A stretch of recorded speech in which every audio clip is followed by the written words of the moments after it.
Tonight, breaking news across the political world. Donald Trump once again officially nominated for president by the Republican Party after surviving an assassination attempt at a packed political rally.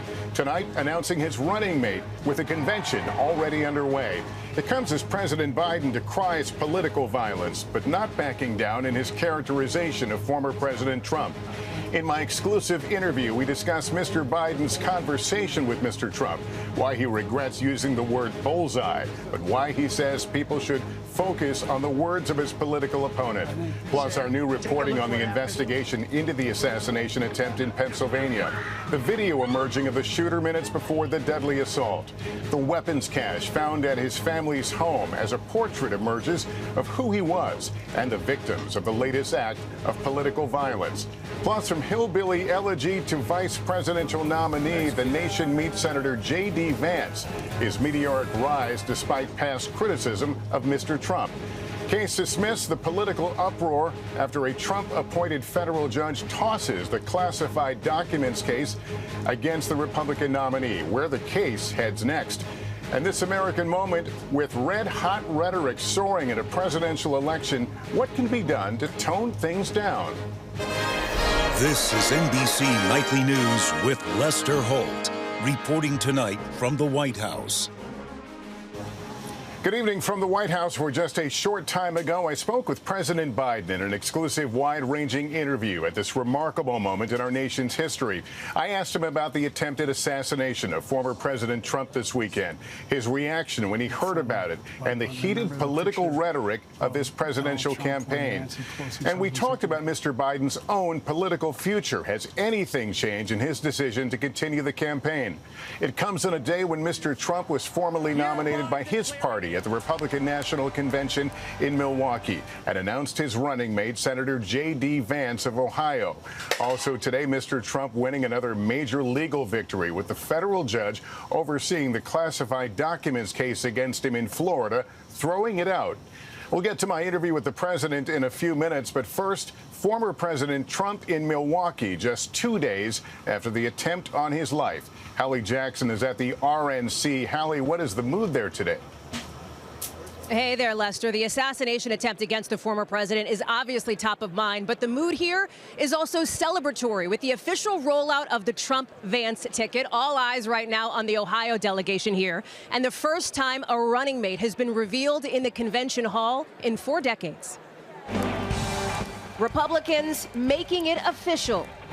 The Republican nominee for President of the United States of America.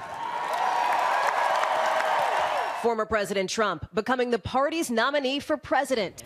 And alongside him, Ohio Senator J.D. Vance announced today as Mr. Trump's running mate, his name already being added to the campaign plane. The former president calling Vance to share word of his selection just 20 minutes before the public announcement, according to a source familiar with the call.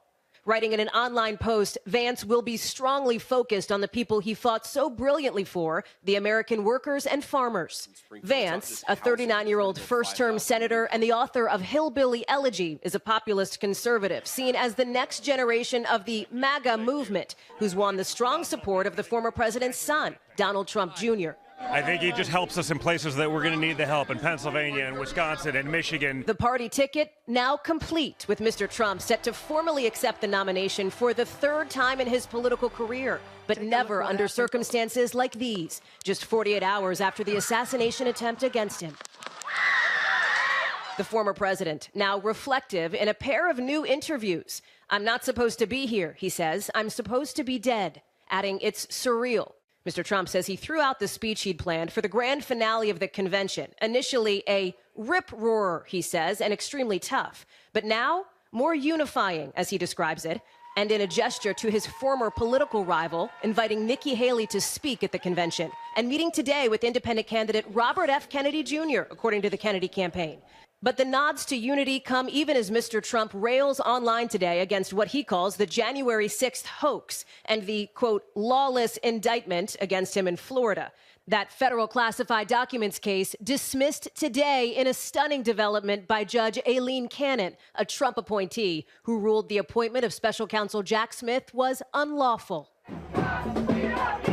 Here in Milwaukee, protests over the Republican agenda outside the convention as the rally shooting this weekend puts a white-hot spotlight on safety. Law enforcement officials say there are no plans to change security measures and no known threats. I think it gave pause to my wife and my friends and family at home. They did not want me to come, but it renewed my vigor and my grit that I wanted to be here. Hallie Jackson, NBC News, Milwaukee. Now to my exclusive interview with President Biden late today. I asked him about the assassination attempt on former President Trump, the heated language of this campaign, and his reaction to Mr. Trump's running mate announcement. Mr. President, thank you for sitting down with us. There's a lot to talk about. I'd like to start with the horrible events of last weekend. It has shocked a lot of Americans. A political rally, your opponent, Donald Trump, shot in the middle of greeting his supporters. You spoke to Mr. Trump afterward. Can you give me a sense of that conversation? Very cordial. I told him how concerned I was and wanted to make sure I knew how he was actually doing. He sounded good. He said he was fine. And he thanked me for calling him. I told him he was literally in the prayers of Jill and me. And I hope his whole family was weathering this. Well, let's talk about the conversation this has started, and it's really about language, what we say out loud and the consequences of those. You called your opponent an existential threat on a call a week ago. You said it's time to put Trump in the bullseye. There's some dispute about the context, but I think you appreciate that. I didn't say crosshairs. I was talking about focus on.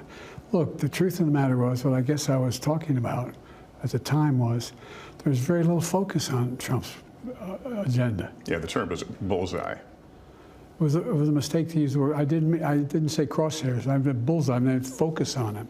Focus on what he's doing. Focus on his policies. Focus on the number of lies he told in the debate. Focus. I mean, there's a whole range of things that, look, I'm not the guy that said I want to be a dictator on day one. I'm not the guy that refused to accept the outcome of the election.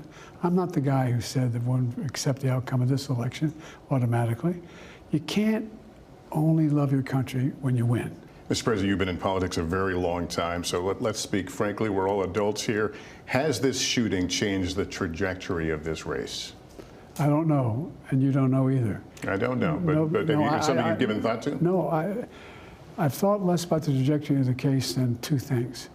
One, what his health is, that was secure, number one. And number two, what happens from here on in terms of the kind of coverage that the president and vice president and former president and new vice president get in terms of, look, I've never seen a circumstance where you ride through certain rural areas of the country and people have signs there, big Trump signs with middle sign saying F Biden, and a little kid standing there putting up his middle finger. I mean, that's the kind of stuff that is just inflammatory and a kind of viciousness. It's a very different thing than to say, look, I really disagree with Trump's the way he takes care of taxes, the way he wants a $5 trillion tax cut for people who are making a lot of money next time around. Doesn't focus on working class people. And I asked him about his struggle in the debate and the calls from some Democrats for him to step aside. Do you feel like you've weathered the storm on this issue of whether you should be on the ticket or not? Look, 14 million people voted for me to be the nominee in the Democratic Party, okay? I listened to them. In your last TV interview, you were asked if you had watched the debate. Your answer was, I don't think so, no. Have you since seen it? I've seen pieces of it. I've not watched the whole debate. The president also responding to news of Donald Trump's new vice presidential pick. I want to ask you about, just shortly before you and I sat down, former President Trump named his vice presidential pick, J.D. Vance. What does that tell you, his qualities, what does that tell you about former President Trump's values in terms of who he will surround himself with in a next administration should he win? Well, it's not unusual. He's going to surround himself with people who agree completely with him. Have a voting record. I support him. Even though if you go back and listen to the things that J.D. Vance said about Trump. And the president had a lot more to say about Senator Vance. Plus, we asked him about the Secret Service and more. You can see the complete unedited interview airing tonight on NBC starting at 9 p.m. Eastern. Now to the attempted assassination of former President Trump. Tonight, we're learning more about the shooter his background, and his familiarity with guns. Stephanie Gosk is in Butler, Pennsylvania. Grainy video shows the shooter, Thomas Crooks, moments before he fired an AR-15 style rifle at Donald Trump. Someone's on top of the roof. Look. He does not go unnoticed. According to two senior officials, local police officers saw Crooks on the rooftop but couldn't stop him before he opened fire, injuring former President Trump. 50-year-old Corey Comparator, shielding his family from the gunfire, was killed.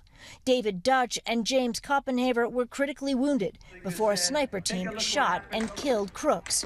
Among the many unanswered questions tonight, how did the 20-year-old get on that rooftop, and why wasn't it better secured?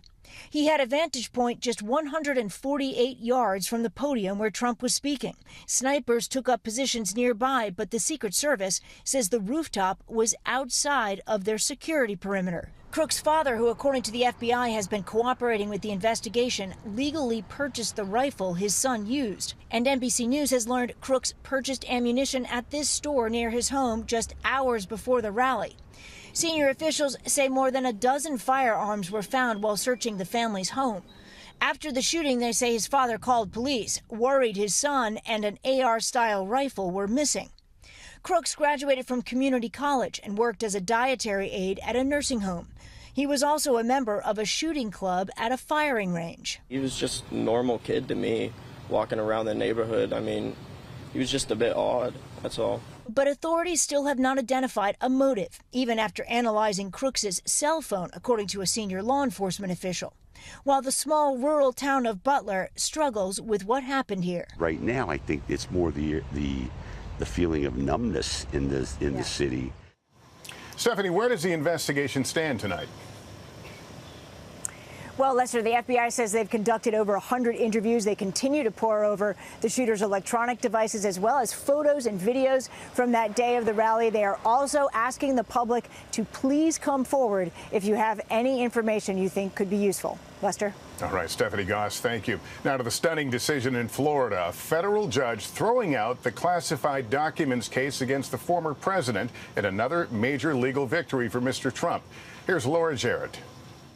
It was already indefinitely on hold, but tonight, case closed. A federal judge in Florida today handing Donald Trump a sweeping, unexpected legal windfall, dismissing the charges he'd faced for hoarding classified documents at his Mar-a-Lago estate after leaving the White House and then allegedly obstructing the government's efforts to get them back. Violations of those laws put our country at risk. Judge Eileen Cannon finding the appointment of that top prosecutor, Special Counsel Jack Smith, improper.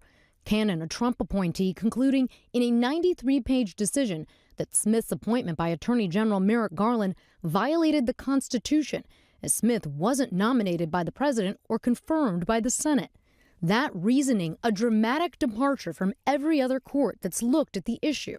The former president pleaded not guilty to the charges last summer. Today, Mr. Trump described as very happy with the court victory, according to a source who spoke with him, as he called for the dismissal of his 3 other pending cases. Lester asking President Biden to weigh in on the ruling. Judge Cannon dismissed the documents case, as you may have heard, in Mar-a-Lago. Can I first get your reaction to that? I'm not surprised. And Laura, the Justice Department saying late tonight it plans to appeal. Yes, that's right, Lester. The Justice Department giving the special counsel Jack Smith the authorization, the green light to appeal, saying Judge Cannon's decision today, quote, deviates from all other courts. Lester? All right, Laura Jarrett, thank you. In 60 seconds, the Secret Service under scrutiny after the assassination attempt on former President Trump. How is it that the gunman was able to get up to the roof of that building? More on that after this. One of the biggest questions after the assassination attempt on former President Trump, how was the gunman able to evade law enforcement, including the Secret Service? Kelly O'Donnell has that part of the story. Take a look at what happened. Though stunning and unexpected. Authorities had already considered the gunman's rooftop perch a worry. Witnesses say they spotted a threat that day.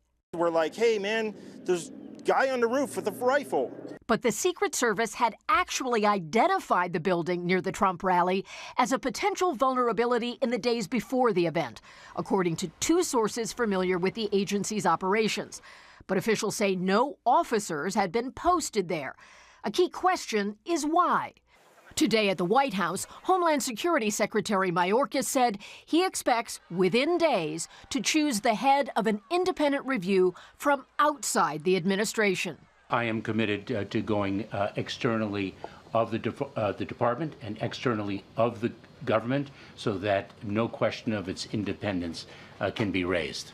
Secret Service officials say they had designated that local law enforcement would secure that building. Any type of missteps that were made or miscommunication that was made, it has to be addressed. Tonight, a major shift affecting independent candidate Robert Kennedy, who has been repeatedly denied government security. The president has directed me to work with the Secret Service to provide protection to Robert Kennedy, Jr. Today, the Secret Service director said while she had increased the Trump security detail in June, she has now made other changes since Saturday to ensure his protection. Lester? Kelly O'Donnell, thank you. We'll have a deeper look next at Donald Trump's running mate, J.D. Vance, and his rapid rise. Former President Trump's new running mate, J.D. Vance, has had a meteoric rise in the Republican Party, first elected to public office just 2 years ago. Garrett Hake is in Milwaukee with more on the 39-year-old Ohio senator. Garrett.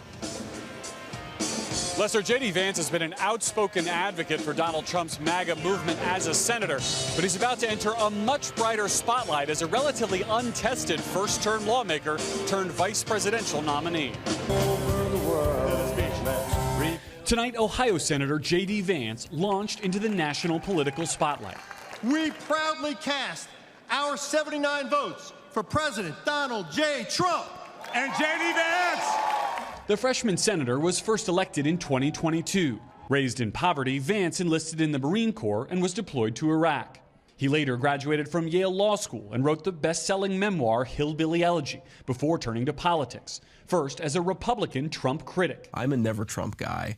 I never liked him. Eventually becoming one of the former president's most outspoken admirers. I was wrong about Donald Trump. I didn't think he was going to be a good president, Brett. He was a great president. Vance is largely aligned with Mr. Trump's MAGA makeover of the GOP, opposing abortion rights and aid for Ukraine. That's the whole reason why me and so many others are trying to re-elect Donald Trump, is because the agenda actually worked. Supporters already adding his name to campaign signs, while RNC co-chair Lara Trump cheering her father-in-law's pick. I think he'll be a great partner, and I think he'll be a great advocate for this country. Is he too much like Donald Trump to help you expand your coalition? Is there anything like too much like Donald Trump? Can you get too much Donald Trump? I don't think so. Tonight, the Biden campaign blasting the choice with a statement reading in part, Donald Trump picked J.D. Vance as his running mate because Vance will do what Mike Pence wouldn't on January 6th, bend over backwards to enable Trump and his extreme MAGA agenda.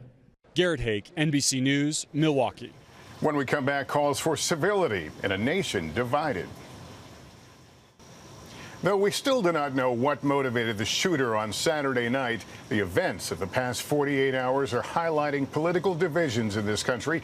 Both President Biden and former President Trump have called for unity, but there has been dangerous discourse. Here's Kate Snow. Even before Saturday night, the nation was polarized. Donald Trump is a loser. Joe, you dumb son of a... Since Saturday, some Republicans saying President Biden's sharp warnings that electing former President Trump would put democracy at stake contributed to the assassination attempt. But Democrats blame former President Trump for normalizing incendiary speech. Increasingly hateful rhetoric online has led to real-world violence. According to a University of Maryland criminologist who has tracked political violence over a 50-year span, incidents have been on the rise since 2016, the year Trump was elected. In 2017, a man shot former House Majority Leader Steve Scalise at a Republican congressional baseball team practice. In 2020, the FBI foiled a plot to kidnap and kill Michigan Democratic Governor Gretchen Whitmer. Last year, Trump mocked the violent attack on then House Speaker Nancy Pelosi's husband. And she's against building a wall at our border, even though she has a wall around her house, which obviously didn't do a very good job. And now Trump himself targeted by a would-be assassin. The majority of statements from Republican and Democratic leaders have called for calm and unity. We can't go on like this as a society. For all of us to turn down any kind of the temperature. Echoed by voters from across the political spectrum. I hope that this is not used for propaganda to support violence one way or the other. There's no tolerance and there's no room for terrorism, for violence, for assassination attempts in this country. We may have differences, but we can still have one goal in common, is to be, civil to each other. The country's leaders warning the current political climate cannot continue. The question now, will civility win? Kate Snow, NBC News. That is Nightly News for this Monday. Thank you for watching. I'm Lester Holt. Please take care of yourself and each other. Good night.